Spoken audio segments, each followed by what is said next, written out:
السلام علیکم ورحمۃ اللہ وبرکاتہ۔ اسلامک ٹوٹوریل میں پھر سے آپ سب کا استقبال ہے۔ محترم دوستوں، والدین کی خدمت پر دنیا میں کیا صلہ ملا ہے، کتابوں میں یہ واقعہ لکھا ہے۔ ایک نوجوان اپنے والدین کا بڑا ادب کرتا تھا اور ہر وقت ان کی خدمت میں مشغول رہتا تھا۔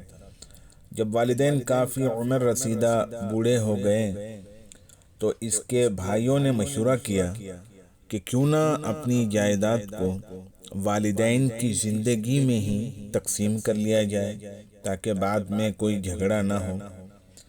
اس نوجوان نے کہا کہ آپ جائیداد کو آپس میں تقسیم کر لیں اور اس کے بدلے مجھے اپنے والدین کی خدمت کا کام سپرد کر دیں۔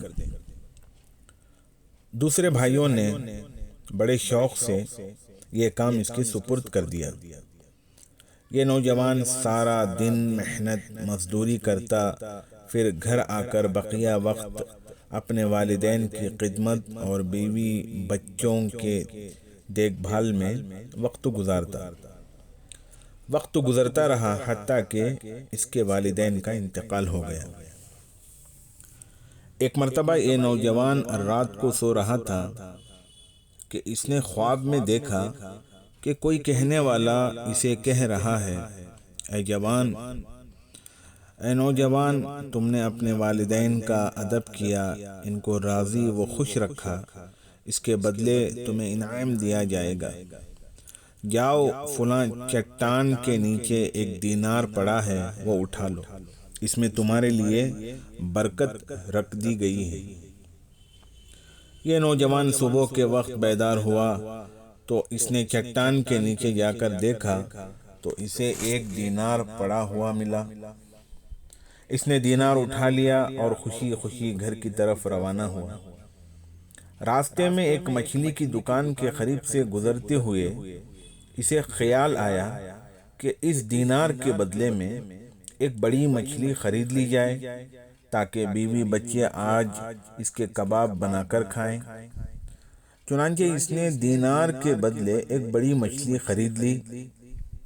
جب گھر واپس آیا تو اس کی بیوی نے مچھلی کو پکانے کے لیے کاٹنا شروع کیا۔ پیٹ چاک کیا تو اس میں سے ایک قیمتی ہیرا نکلا۔ نوجوان اس ہیرے کو دیکھ کر خوش ہو گیا۔ جب بازار جا کر اس ہیرے کو بیچا تو اس کی اتنی قیمت ملی کہ اس کی ساری زندگی کا خرچہ پورا نکل آیا۔ تو محترم دوستوں، والدین کی خدمت کا بدلہ اللہ پاک دنیا میں بھی دیتے ہیں۔ اللہ ہم سب کو اپنے والدین کی خدمت کی توفیق نصیب فرمائے، آمین۔